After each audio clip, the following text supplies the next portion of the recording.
Breaking news tonight out of Chicago, where a powerful winter storm has plunged the nation's third largest city into chaos, shutting down transportation, knocking out power, and putting millions of residents under extreme cold and dangerous conditions.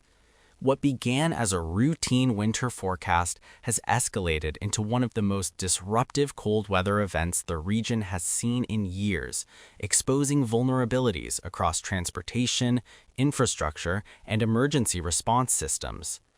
As of this hour, city officials confirm widespread travel disruptions, hundreds of thousands of residents without power, and a growing number of weather-related emergencies stretching from the city center to the far suburbs. Authorities are urging residents to stay indoors, conserve heat, and avoid all non-essential travel as conditions continue to deteriorate. The storm arrived in waves. First came the snow, heavy, wind-driven, and relentless, followed by sleet and freezing rain that coated roads, sidewalks, and rail lines in ice. Gusts approaching 50 miles per hour turned falling snow into blinding whiteout conditions, reducing visibility to near zero on major roadways and along the lakefront. By early morning, Chicago's streets told the story. Abandoned vehicles lined expressways. Snowplows struggled to keep pace as accumulation outstripped clearing efforts. CTA buses were stuck or rerouted. Commuter trains slowed to a crawl, and several elevated rail lines were temporarily suspended due to ice buildup on tracks and switches. At O'Hare International Airport, one of the busiest hubs in the world, the impact was immediate and severe. Hundreds of flights were canceled or delayed as runways iced over and aircraft de-icing operations fell behind schedule. Midway Airport faced similar conditions, stranding thousands of passengers and forcing airlines to scramble for hotel accommodations that quickly filled to capacity. For many residents, the storm transformed an ordinary weekday into a prolonged emergency. As snow turned to ice, the real crisis began. Ice accumulation on trees and power lines caused widespread damage across the city and surrounding suburbs. Branches snapped under the weight, pulling down lines and plunging entire neighborhoods into darkness. Utility companies report that at the peak of the storm, more than 300,000 customers across the Chicago metro area lost electricity. While crews have restored power to some areas, officials warn that full restoration could take days in the hardest-hit neighborhoods, especially where downed lines are tangled with fallen trees.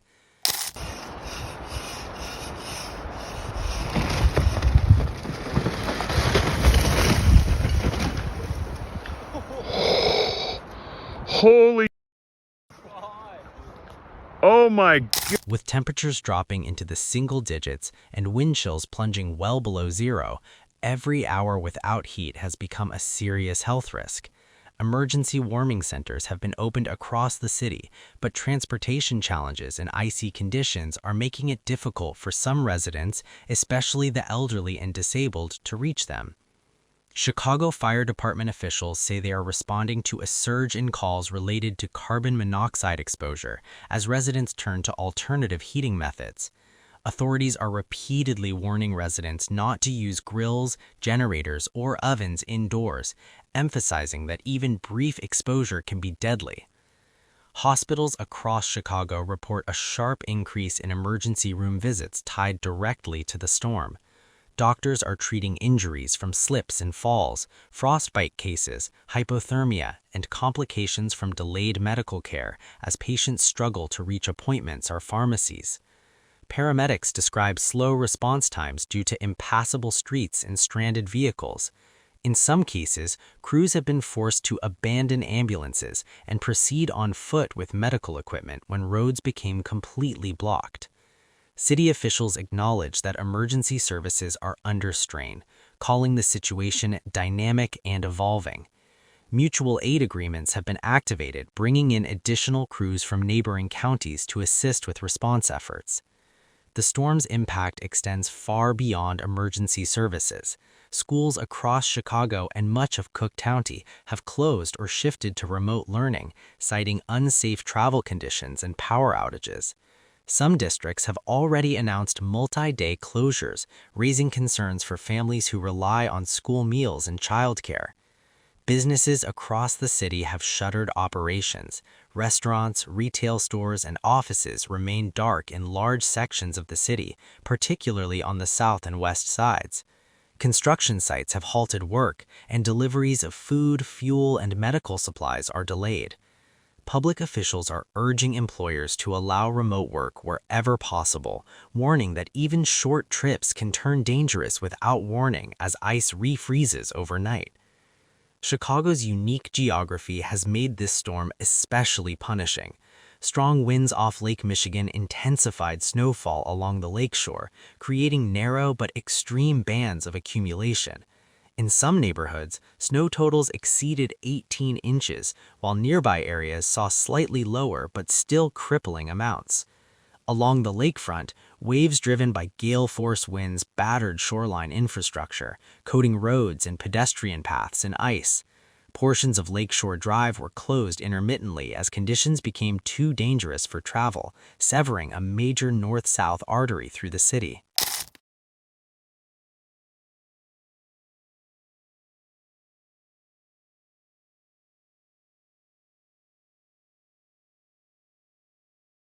Transportation officials say reopening closed routes will depend not just on snow removal but on temperature stabilization to prevent immediate refreezing. While officials caution that it is still too early for final numbers, authorities confirm multiple storm-related deaths across the Chicago area. Medical examiners are investigating fatalities linked to exposure, falls, and traffic accidents during the storm. Police departments report dozens of weather-related crashes, many involving drivers who lost control on untreated side streets or highway ramps that turned into sheets of ice. Tow truck operators describe overwhelming demand, with wait times stretching into hours. Behind every statistic is a personal story. Residents trapped in high-rise apartments without power, families sleeping in coats to conserve heat, healthcare workers staying overnight at hospitals because they cannot safely travel home. Meteorologists say the storm was visible days in advance, but its intensity and rapid escalation caught many off guard. Forecast models initially suggested manageable snowfall totals, but a shift in atmospheric conditions strengthened the system as it moved into the Midwest.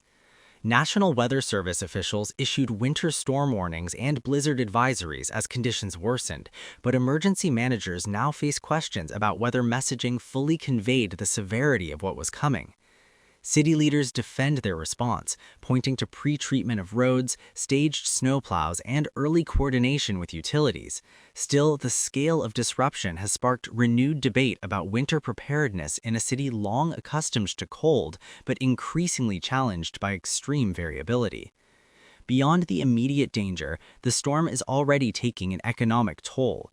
Analysts estimate millions of dollars in lost productivity from business closures, canceled flights, and disrupted supply chains. Airlines operating out of Chicago's airports face cascading delays nationwide as aircraft and crews are displaced. Logistics companies warn that delayed freight shipments could impact grocery stores and pharmacies in the coming days, particularly if another round of snow or ice develops. City officials acknowledge that recovery will be uneven, with lower-income neighborhoods often taking longer to see full restoration of services. Even as snow begins to taper off in some areas, the danger is far from over. Forecasts call for continued bitter cold overnight, increasing the risk of refreezing and further power demand on an already stressed grid.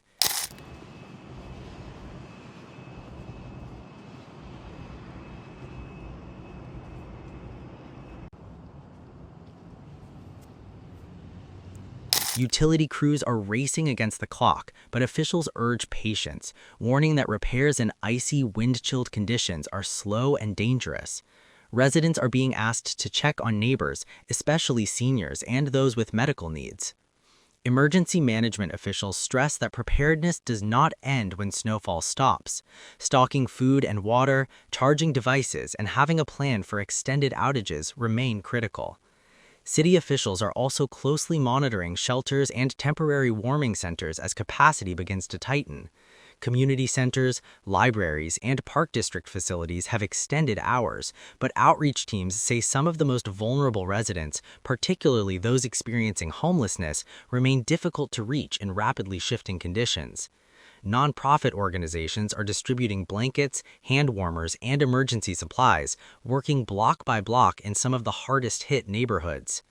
Meanwhile, insurance providers are preparing for a surge of claims tied to burst pipes, roof collapses, and water damage as melting and refreezing cycles strain residential buildings.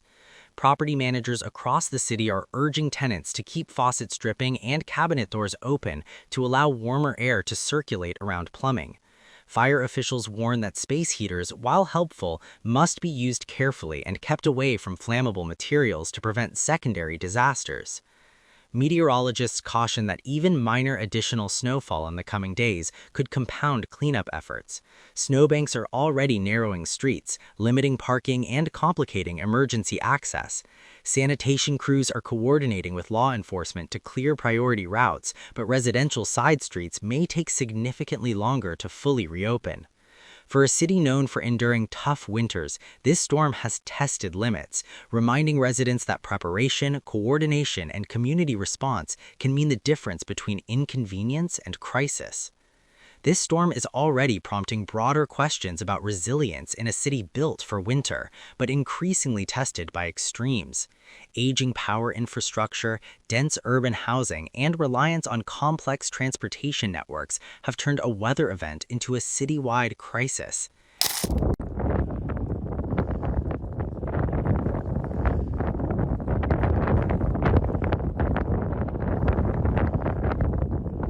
Experts say Chicago's experience reflects a national challenge: how major cities adopt to storms that push systems beyond their designed limits. Investments in grid hardening, improved forecasting communication, and neighborhood-level emergency planning are now front and center in discussions among policymakers and emergency managers. For many Chicagoans, this will not be remembered as a weather system, but as a moment when daily life abruptly stopped. The missed shifts, the cold apartments, the long walks through snow to find open stores, the anxiety of waiting for power to return. It's the nurse sleeping in a hospital break room because roads are impassable, the family huddled in one room to conserve heat, the neighbor knocking on doors to check on those who live alone. Officials emphasize one message above all else: stay informed, stay cautious, and stay connected. Follow official updates, avoid unnecessary travel, and do not underestimate the cold. Winter storm chaos in Chicago is still unfolding. Recovery will take time, and as the city digs out, the lessons learned in these days will shape how prepared it is for the next extreme event. Because for cities like Chicago, the question is no longer if another storm will come, but when. For now, the priority is safety, warmth, and community. In moments like this, resilience is not just about infrastructure, it's about people looking out for one another until the lights come back on and the city can begin to move again.